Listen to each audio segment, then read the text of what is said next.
सहज तरीके से जो आम लोग कर सकते हैं अच्छे स्वास्थ्य के लिए? जी बिल्कुल। देखिए मैं ये मानता हूँ और मेरा ये कहना है, मैं सबको बोलता भी हूँ कि लाइफ में मिजरी के लिए, मिजरी किस तरह की आती है, फाइनेंशियल मिजरी आ गई, बीमारी आ गई, तो लाइफ में मिजरीज के लिए, कोई दुख हो गया, कोई रिलेशनशिप कॉन्फ्लिक्ट हो गया, तो लाइफ में मिजरीज के लिए 3 हाउसेज यूजुअली रिस्पॉन्सिबल है, 6, 8 एंड 12, 6, 8 और 12। 6 एक शॉर्ट फॉर्म में बोलूँ तो डिजीज, डेथ और लिटिगेशन हो गया। 8 हो गया ऑब्स्टिकल, इंसल्ट, मिसफॉर्चून, जॉब में ऑब्स्टिकल, रिलेशनशिप में ऑब्स्टिकल, हेल्थ में ऑब्स्टिकल, 8 की एनर्जी। 12 हो गया losses, expenditure, outflow of money. 12 जो है हॉस्पिटल भी है, 12 आश्रम भी है, 12 एक्सपेंडिचर भी है, 12। तो अगर इन तीनों को अलाइन करना है तो मेरा मानना है कि everything in the universe is energy, you have to channelise the energy. तो 6 मतलब सेवा भी होता है। अगर आप सेवा करेंगे तो डिजीज, डेथ और लिटिगेशन से काफ़ी हद तक आपकी लाइफ में उससे आराम मिल जाएगा। देखिए ये नहीं बोल सकते एकदम मुक्त हो जाएगा, प्रारब्ध को काटना इम्पॉसिबल है। आपको 50, 60, 70, 80% तक रिलीफ मिल सकता है, कोई चीज़ बिल्कुल ना हो ऐसा नहीं, पर 100% कहीं झेल रहे हैं, कहीं 20%, बहुत फर्क है। ठीक है, तो सेवा करने से डिजीज, डेथ और लिटिगेशन। देखिए मैं एक चीज़ बोलता हूँ, या तो ऑब्स्टिकल योगा मैट पे झेल लो या अपनी लाइफ में झेल लो। मतलब क्या हुआ, सुबह सुबह उठ के योगा प्राणायाम कर लीजिए, ठीक है, तो आप ऑब्स्टिकल जो है योगा मैट पे झेल रहे हैं, तो लाइफ में ऑब्स्टिकल कम हो जाएंगे। और ये बिल्कुल मतलब आप अपनी लाइफ में करके देखिए। यूट्यूब में जाइएगा, यूट्यूब में एक है पद्म साधना, और पद्म साधना क्यों बोल रहा हूँ मैं बताऊँ। देखिए योगा आसन तो बहुत सारे योगा, अब सोचे कौन सा योगा करें, तो मैं आपको शॉर्टकट बताता हूँ। पद्म साधना, उसमें जो मोस्ट ऑफ द आसन है वो आपके चक्र से अलाइंड है। सो शास्त्रों में बोला गया है यत पिंडे तद ब्रह्मांडे, जो ब्रह्मांड में है वो पिंड में भी है।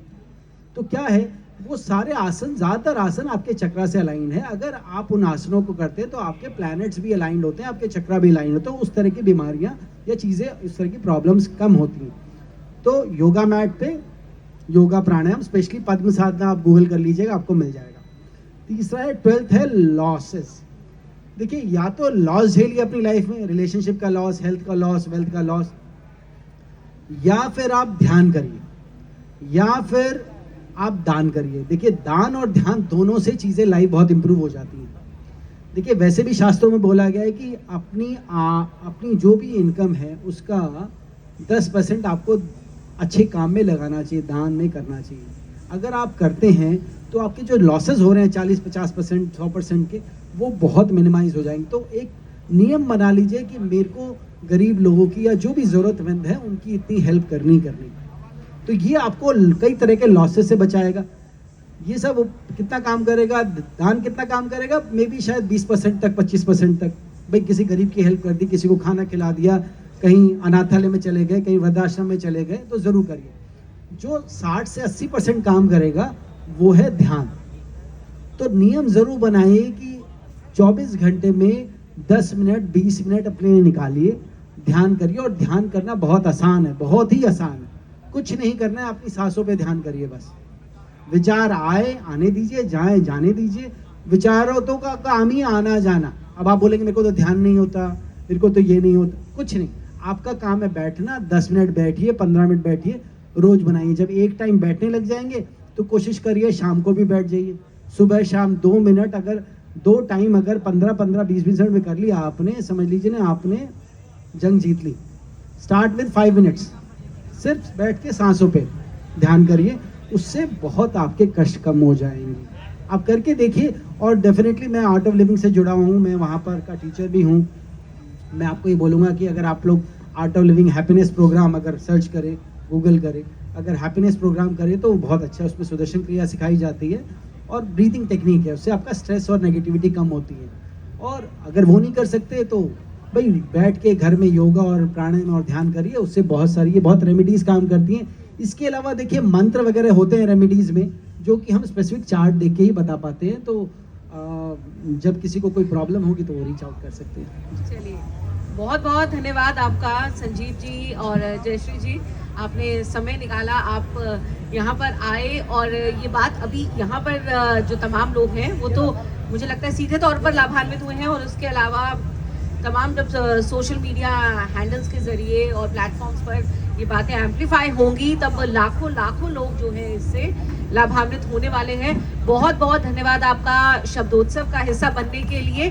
और यहाँ पर हमने ये जाना और ये सीखा है कि सनातन संस्कृति को केंद्र में रखकर जब इस तरह के आयोजन किए जाते हैं, जब इस तरह के उत्सव किए जाते हैं, तो जीवन भी सरल होता है, जीवन को कॉन्फ्लिक्ट नहीं मिलते हैं बल्कि सॉल्यूशंस मिलते हैं, और वो हमें यहाँ पर मिले हैं। तो एक बार शब्दोत्सव परिवार के लिए, आप सबके लिए तालियां हो जाएं। धन्यवाद। वो बोलना क्वेश्चन आंसर। अच्छा, वो एक सवाल है, हमारे एक दर्शक हैं जी, आप पूछिए जल्दी से। हाँ, बात मिले क्योंकि बहुत लंबा सेशन हो रहा है, अगला भी सेशन होगा ना। बस हम लोग वाइंड अप कर रहे हैं। हाँ, बस हम लोग समय का अभाव है, बहुत छोटा सवाल कीजिएगा, बहुत छोटा।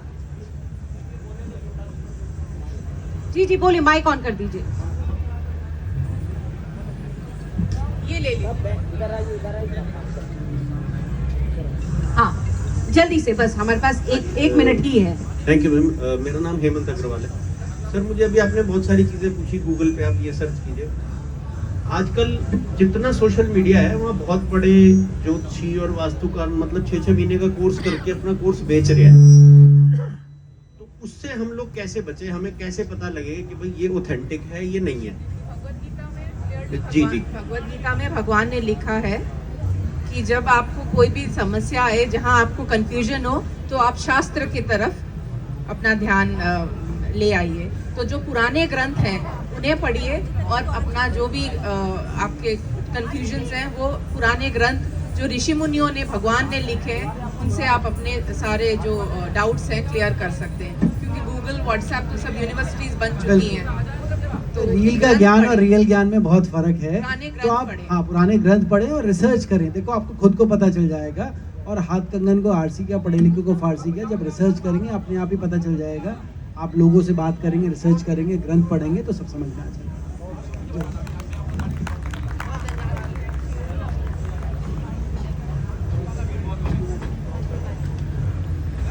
सभी को मेरा धन्यवाद। अब मैं मंच पे अतिथियों के स्वागत के लिए प्रदीप श्रीवास्तव जी को बुलाना चाहूँगी कि वो आएँ और संजीव श्रीवास्तव जी को सम्मानित करें।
अब मैं अनिल जी को बुलाना चाहूँगी कि वो आए और जय श्री ओम जी को सम्मानित करें।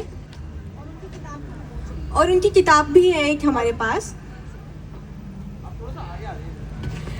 जैसा कि जय श्री ओम जी वैदिक वास्तु पे लगातार लिखती रही हैं, उनकी ये नई किताब है वैदिक वास्तु की संपूर्ण कुंजी पीठम, ऊर्जित स्थान और सशक्त मन। तो इसका विमोचन जो है आदरणीय अनिल पांडे जी के कर कमलों से हो रहा है।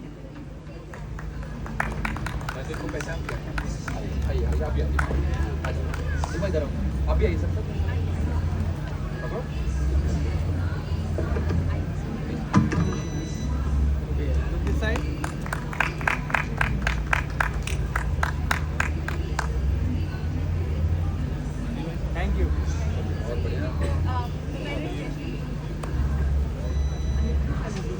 अच्छा, ये भी करना है। आइए, ये भी दोनों कर देना। अच्छा,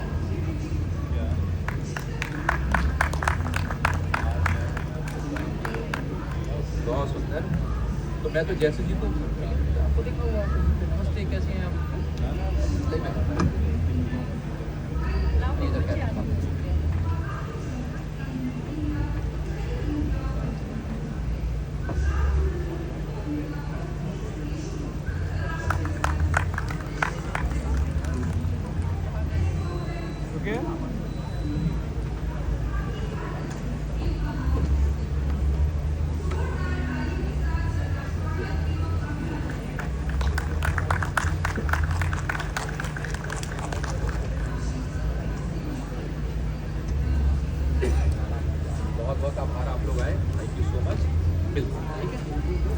अब मैं मंच पे गौरव जी को बुलाना चाहूँगी कि वो आएँ और रीमा जी को सम्मानित करें।